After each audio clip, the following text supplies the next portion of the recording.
Saudamos a todos com a paz do Senhor Jesus. Hoje nós estamos com o estudo Escolha deixar de ser eu para ser nós. Gênesis 2, versículo 24. Portanto, deixará o homem seu pai e sua mãe, e se apegar-se-á à sua mulher, e serão ambos uma só carne. Gênesis capítulo 2, versículo 24.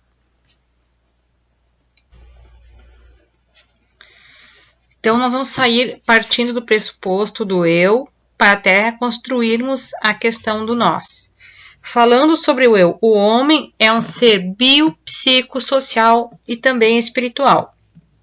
Então, o eu ele está colocado dentro do aspecto biológico, e esse aspecto biológico ele tem o significado da hereditariedade, do físico, da maturação do corpo. O psicológico é tudo aquilo que acompanha o ambiente, as orientações, a situação de vida. O social é o meio onde o homem está inserido. E o espiritual, porque todos nós somos corpo, alma e espírito. No corpo nós temos a parte dos sentidos do nosso corpo, 5 sentidos. Na parte da alma nós vamos ter a parte das emoções, inteligência, e a parte espiritual nós vamos ter a consciência e a comunhão. Então, o homem, ele é composto por esses aspectos. A formação do eu, ele vai partir destes aspectos. Dentro dos aspectos do eu, a formação do eu, nós vamos ter a identidade. O que é, então, a identidade? São o conjunto das qualidades e das características particulares de cada indivíduo. A identidade, em resumo, é a percepção que cada ser tem de si mesmo. Então, a Bíblia nos fala em Gênesis, capítulo 1, versículo 27. E criou Deus o homem à sua imagem, a imagem de Deus o criou. Homem e mulher os criou. Ou seja, todos nós fomos criados por Deus e temos uma identidade por Ele colocada. Então, dentro da formação dessa identidade, o que o ser humano ele vai fazer a pergunta? E as perguntas nas quais o ser humano mais se debruçou, os filósofos e grandes pensadores ao longo dos séculos, é quem sou eu, que nos fala de qual é o meu valor e para onde eu vou, que significa qual o meu propósito. Essas perguntas, na verdade, só podem ser respondidas por Deus individualmente a cada um. Cada criança que nasce precisa receber a mensagem sobre o seu valor e seu propósito. Deus estabeleceu os pais como agentes transmissores da mensagem correta acerca do valor de cada indivíduo e também para abençoar a sua identidade a fim de prepará-lo a cumprir o seu propósito. Então, dentro da identidade do ser humano, há uma grande necessidade de os pais, que são os transmissores da palavra do Senhor, da mensagem de Deus, passar para os filhos a noção de valor e de propósito.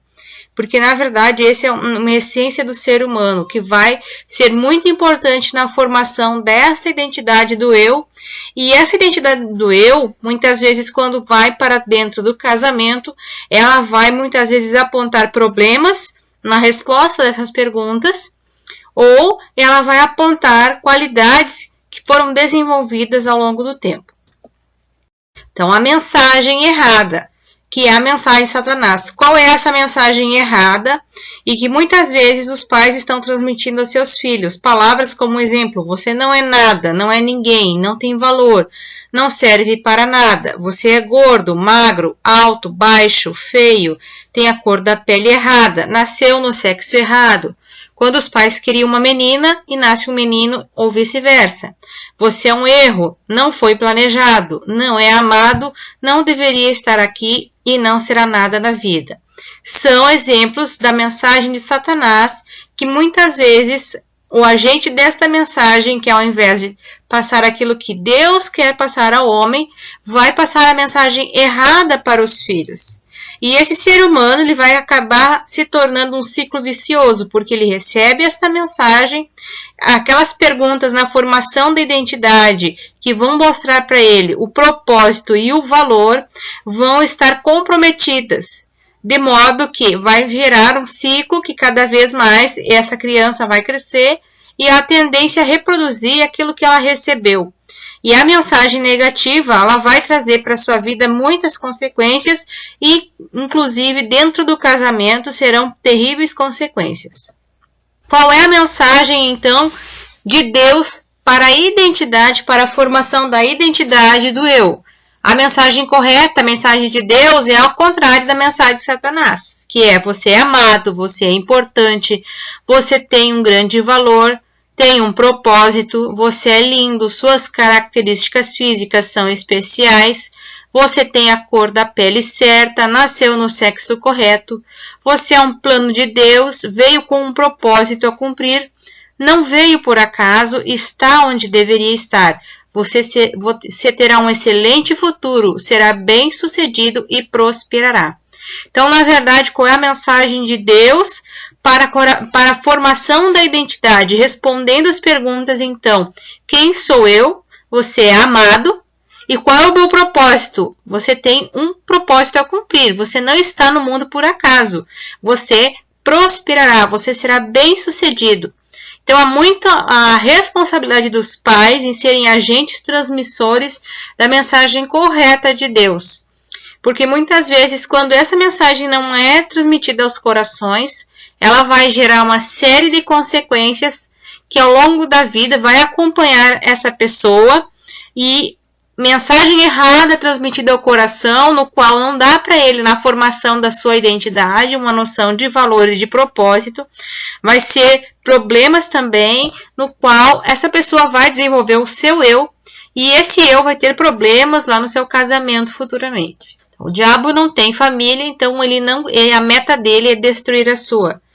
Por isso é muito importante aos pais estarmos constantemente vigilantes com aquilo que falamos aos nossos filhos. Porque todas as vezes que falamos e passamos a mensagem errada ao coração dos nossos filhos, nós estamos dando brecha para que o inimigo entre e destrua a família. E não só destrói essa família, como a família seguinte ela vai ser comprometida, porque as mensagens erradas foram passadas ao coração desta criança, deste adulto, e que no futuro terá grandes consequências. Por isso a palavra do Senhor nos adverte: revesti-vos de toda a armadura de Deus, para que possais estar firmes contra as astutas ciladas do diabo. Porque não temos que lutar contra a carne e sangue, mas sim contra os principados, contra as potestades, contra os príncipes das trevas deste século, contra as hostes espirituais da maldade nos lugares celestiais. Efésios capítulo 6, versículos 11 e 12. Porque andando na carne, não militamos segundo a carne, porque as armas da nossa milícia não são carnais, mas sim poderosas em Deus, para destruir as fortalezas. 2 Coríntios, capítulo 10, versículos 3 e 4.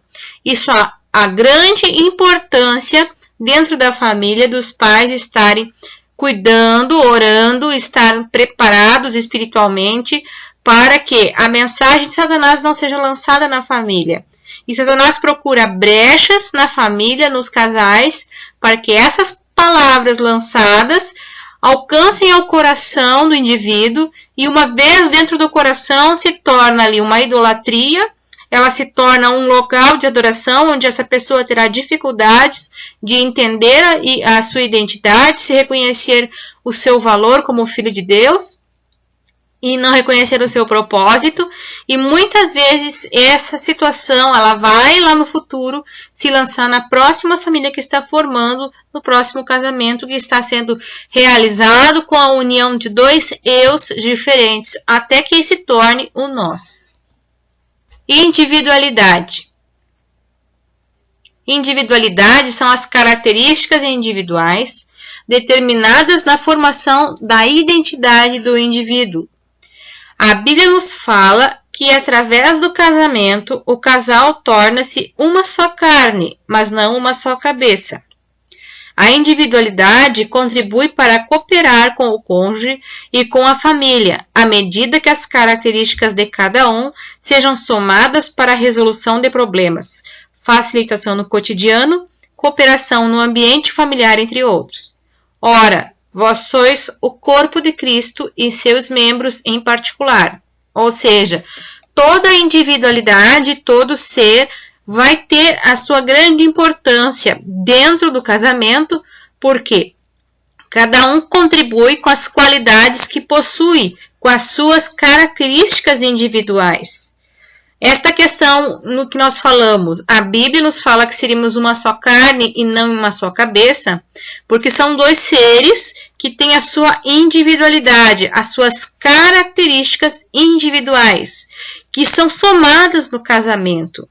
E não, na verdade, não vão servir para competição, mas para a cooperação do casal ao alcançar os seus objetivos e cooperar no ambiente familiar. Individualidade não é individualismo. O que é o individualismo? O individualismo é a tendência de pensar em si mesmo, um egoísmo, buscando a sua satisfação pessoal em detrimento de outrem. Fica evidenciado no casamento quando um ou os dois cônjuges agem com motivação na satisfação pessoal sem importar-se com o outro. Um exemplo disso é quando um cônjuge exige do outro mudanças de características individuais, modos de agir, formas de expressão, maneira de vestir, hábitos, etc., a fim de se satisfazê-lo. Então, o que a Bíblia fala sobre o individualismo? Busca satisfazer o seu próprio desejo, aquele que se isola, aquele que se insurge contra toda a sabedoria. Provérbios, capítulo 18, versículo 1. Então, no casamento, há espaço para a individualidade, que são as características de cada um, mas não há espaço para o individualismo, que é o egoísmo, onde somente uma pessoa quer satisfazer as suas necessidades e faz com que o outro, muitas vezes, sofra em detrimento disso. A outra pessoa tem que suprir as minhas necessidades. Aquilo que cada um tem, quer exigir do outro uma postura, uma situação no qual não deveria fazê-lo. Esse individualismo também se reflete na relação conjugal, quando a busca da satisfação sexual é egoísta. Nesse ponto, os homens individualistas tendem a impor à esposa que lhe satisfaça sem se preocupar com ela. Sentimentos, saúde, questões psicológicas, realização pessoal não são verificadas nessa situação com relação à esposa. Em alguns casos, a visão errada de liderança, que ao invés de ser um líder, torna-se um ditador. Igualmente, vós, maridos, coabitai com elas com entendimento, dando honra à mulher como vaso mais fraco, como sendo vós os seus co-herdeiros da graça da vida, para que não sejam impedidas as vossas orações. 1 Pedro, capítulo 3, e versículo 7. Nesta questão, é muito preocupante a visão errada de liderança do marido.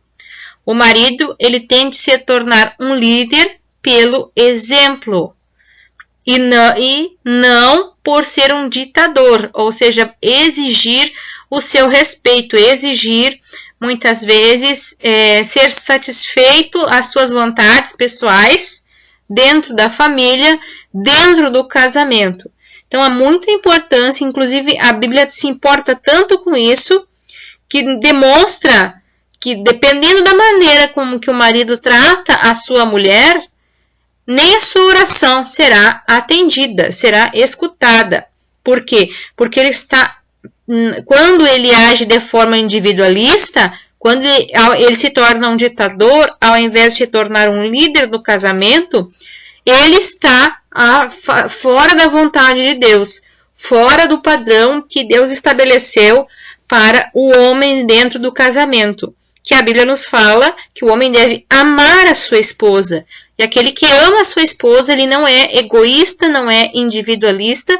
Ele atende para os sentimentos da sua esposa, para ver se ela está bem de saúde, se há questões psicológicas que precisam ser trabalhadas, se a situação dela de realização pessoal está sendo atendida.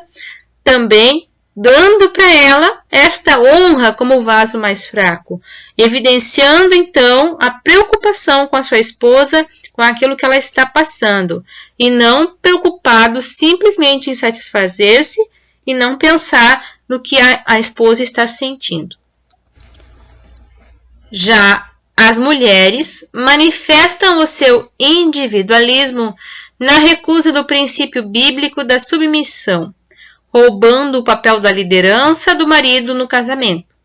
Semelhante vós, mulheres, sede sujeitas aos vossos próprios maridos, para que também, se em alguns não obedecem à palavra, pelo porte de suas mulheres sejam ganhos sem palavra. 1 Pedro, capítulo 3, versículo 1. Aqui uma grande importância da mulher entender qual é a sua missão, a sua posição dentro do casamento. Submissão não é humilhação, não é estar debaixo dos pés do marido, mas submissão é estar ao lado, estar cumprindo junto uma missão, sendo uma cooperadora, sendo uma auxiliadora e deixando a liderança do casamento para o marido, que é o princípio bíblico. Somente desta maneira a mulher poderá ter as suas necessidades atendidas quando ela descansa sabendo que a condução da família está na liderança do marido. E ela pode então entender qual é a palavra de Deus para a sua vida. Singularidade. Cada ser é único, singular, incomparável.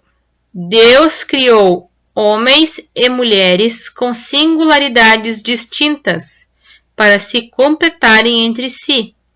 Isso fala sobre a necessidade de cada pessoa ser amada e valorizada. O senso de singularidade do homem é satisfeito por meio do seu trabalho, pois os homens foram criados conforme Adão, com o objetivo de procriar e cultivar a terra, guardar e governar e supervisionar o processo de reprodução. A realização pessoal do homem é satisfeita no processo de sua reprodução. Já o senso de singularidade da mulher é satisfeito na relação com o homem, visto que ela foi criada como função de auxiliadora, adjuntora do homem.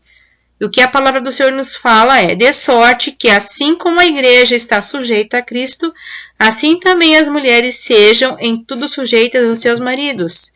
Vós, maridos, amai as vossas mulheres, como também Cristo amou a igreja e a si mesmo se entregou por ela. Efésios capítulo 5, versículos 24 e 25. Então, a importância, o valor do homem, a singularidade, o senso de ser único, ele é satisfeito com relação ao seu trabalho, aquilo que o homem realiza, e nisso a formação da sua família.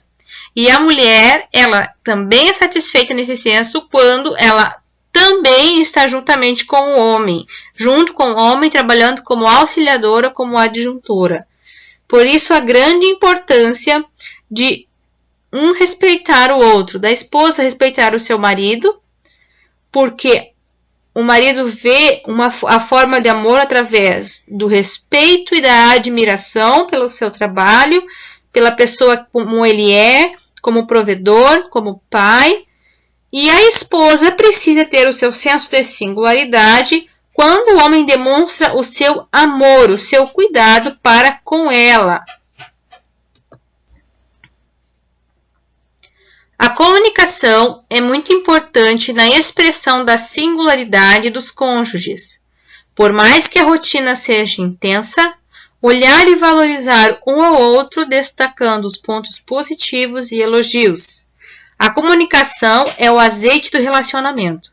Por isso, há uma grande importância para que os cônjuges possam se comunicar e possam elogiar um ao outro, as suas qualidades. E isso acrescenta ao casamento, isso fortalece a união do casal.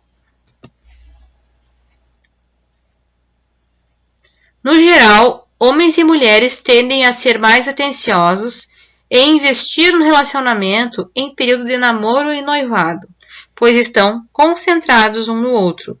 esse romance não pode se perder com o tempo no relacionamento do casal. Por isso, o romance, o cuidado um com o outro deve continuar existindo, mesmo que a rotina do casal seja intensa e estressante. O casamento precisa ter esse momento em que do cuidado de um cônjuge com o outro, pois quando eram noivos e namorados investiam um tempo no outro. E após o casamento, muitas vezes deixa de ter esse tempo de investimento, de concentração. E isso é muito importante para que o casamento possa continuar existindo com saúde.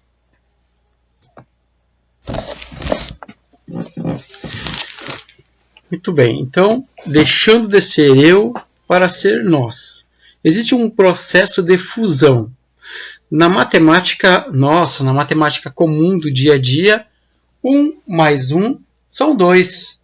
Mas na matemática espiritual, nós temos na matemática de Deus, 1 mais 1 é igual a 1. Um homem que casa com uma mulher, ele forma um só corpo junto com ela. Diz a palavra do Senhor, por isso deixará o homem seu pai e sua mãe, e se unirá à sua mulher, e serão os dois uma só carne. Efésios 5:31. No casamento, precisamos preservar o senso de ser, mas ao mesmo tempo nos permitir a pertencer a outra pessoa.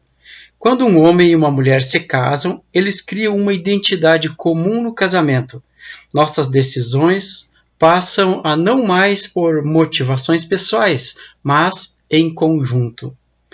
Como vemos, precisamos ter a decisão em conjunto. Precisamos pensar juntos, agir juntos, porque nós observamos e vemos que casais que decidem juntos, que agem juntos, vão muito mais longe. Seu casamento é muito duradouro e eles conseguem ter uma vida muito melhor e grandes realizações na sua vida.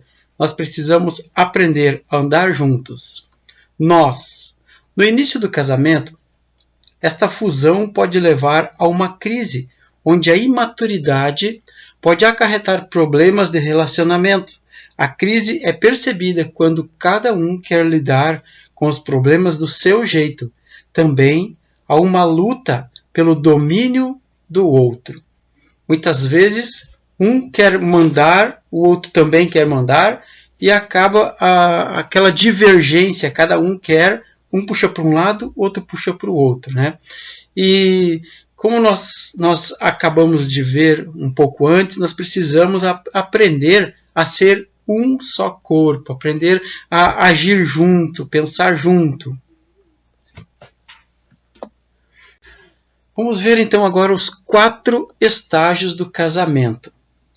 Nada façais por contenda ou por vanglória, mas por humildade, cada um considere os outros superiores a si mesmo.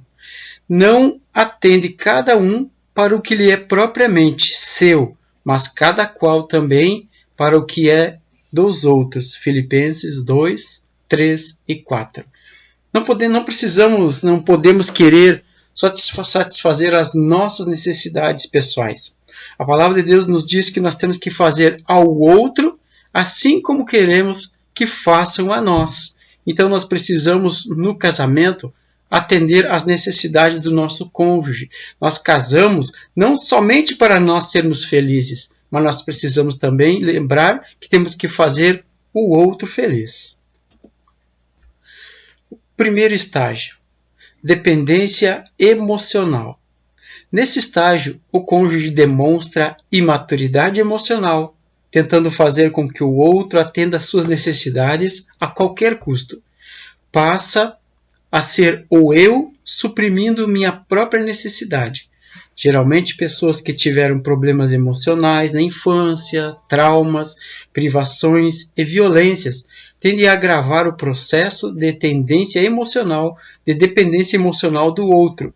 Em geral, foca-se em si mesmo e culpa o outro pelos seus problemas.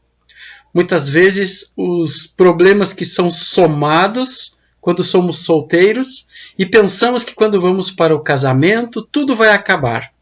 mas nós observamos que quando chegamos no casamento, aquele problema se soma, aquele problema se multiplica. Quando nós não temos uma pessoa para conversarmos, uma pessoa idônea, uma pessoa que tem bons testemunhos para nós aprender, para nós orar junto, para vencer esses traumas, vencer todos esses problemas que evidenciam na nossa infância, na nossa adolescência, nós precisamos aprender a vencer isso antes, né? E não trazermos, porque quando trazemos para um casamento, nós somamos e isso cria maiores problemas ainda na nossa vida. Segundo estágio. Codependência emocional. Neste estágio, ambos os cônjuges estão convencidos que o problema está no outro. São incapazes de perceber a necessidade um do outro. Um culpa o outro e quer atenção para si, exigindo que ele ou ela faça o que o outro quer. Geralmente, nesta fase, ambos estão tão feridos, podendo tornar-se inimigos. Sabemos que Cristo pode restaurar o relacionamento, ainda que este esteja se arruinando. Nós podemos ver que muitos casais imaturos, muitos que foram criados muito mimados, né, no seu lar, que tudo era para si, o mundo girava em torno de si, e quando eles vão para um casamento, eles precisam pensar no outro, ajudar o outro, e aí eles querem a ajuda para si. Quando cada um quer ajuda para si, cada um quer que foque em si, quer sua atenção própria, então um não vai dar atenção para o outro porque ele quer atenção para si. Então nós precisamos, nesse momento, orar juntos, focar na palavra de Deus, aprender com Deus. Nós vimos que o próprio Jesus, ele não pensou só nele, ele pensou na sua igreja, ele pensou nos seus servos, nas suas servas, e podemos ver que nenhum dos milagres que Jesus fez, ele fez em benefício próprio, simplesmente fez em benefício dos outros. Então temos que lembrar que precisamos fazer ao outro, assim como o outro queremos que façam para nós. E sabemos que Cristo ele pode restaurar um relacionamento, ainda que esteja arruinado, ainda que esteja com os maiores problemas na sua vida. Cristo tem a solução para todos os problemas.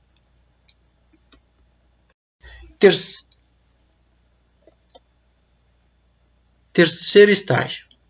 Independência emocional. Nesse estágio, cada cônjuge caminha separadamente, tornando-se autossuficiente e independente, onde cada um procura suprir a sua própria necessidade. Cada cônjuge procura suprir suas carências. Os conflitos não são resolvidos e nem sequer mencionados. Uma forma de resolver esta questão é começar a orar juntos, encontrar um tempo para conversar e para terem intimidade física. Quando cada um está seguro da sua identidade, o que Deus suprirá suas necessidades pode abençoar um ao outro e encontrar um objetivo comum. Então, como nós vimos aqui, podemos observar muitos casais que andam separadamente para lados opostos e que não querem se envolver, não querem se unir, e isso torna desagradável, torna terrível o relacionamento, nem tocam nos problemas e os problemas vão surgindo e se aumentando cada vez mais. E quando nós escondemos o problema, também escondemos a solução e não podemos resolver algo assim. Nós precisamos aprender a orar juntos, a conversar, porque conversando nós podemos resolver os maiores problemas da nossa vida e podemos colocar Deus na frente, porque Deus sempre ilumina, sempre guia os nossos passos, os nossos caminhos. Quarto estágio. Interdependência emocional. Nesse estágio, os cônjuges conseguem enxergar o propósito de Deus para o casamento, estão seguros quanto ao seu valor pessoal e conseguem confiar que Deus suprirá todas as suas necessidades. O foco está no nós, viver com um propósito comum, trabalhando em equipe como um só corpo. Esse é o ideal para as nossas vidas. Um pensando no outro, caminhando juntamente, um tentando fazer o melhor pelo outro, buscando Deus para que esteja no seu meio, para que esteja na sua vida, para que Deus seja o centro da sua comunhão, o centro da sua casa. O foco está no nós, né? No nós, não no eu simplesmente, e colocando Deus na frente, porque Deus é o único que pode suprir todas as nossas necessidades. Se Deus vai na frente, se Deus é por nós, quem será contra nós?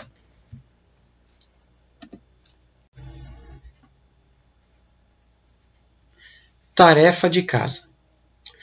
Pensando como casal. Ore a Deus e peça a Ele que lhe mostre se há alguma mentira de Satanás a respeito da sua identidade, individualidade, singularidade, que precisa ser deixada aos pés da cruz. Compartilhe com seu cônjuge e peça auxílio para ministrar ao coração. Tire um tempo junto com seu cônjuge, ore junto, medite nesse estudo, medite na palavra de Deus e que Deus possa fazer grandes coisas na sua vida. Número 2, converse com seu cônjuge sobre qual estágio você acha que está o seu casamento. Orem juntos sobre essa questão. E se for necessário, busque a ajuda do DEFAM. Deus tem bênção para a sua família. Estamos orando por vocês e que Deus os abençoe em nome de Jesus.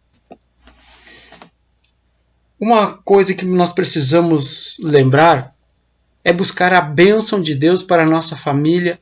E em Números, capítulo 6, versículo 24 ao 26, tem uma oração que você pode fazer diariamente com a sua família. O Senhor te abençoe e te guarde. O Senhor faça resplandecer o seu rosto sobre ti e tenha misericórdia de ti. O Senhor sobre ti levante o seu rosto e te dê a paz. Abençoe a sua família. Ore pela sua família todos os dias, porque a sua família é um bem que jamais você poderia comprar e é oferecido a você por Deus. E um dia prestaremos conta de tudo aquilo que Deus nos deu, de como cuidamos e de como nós colocamos e como levamos na presença do Senhor.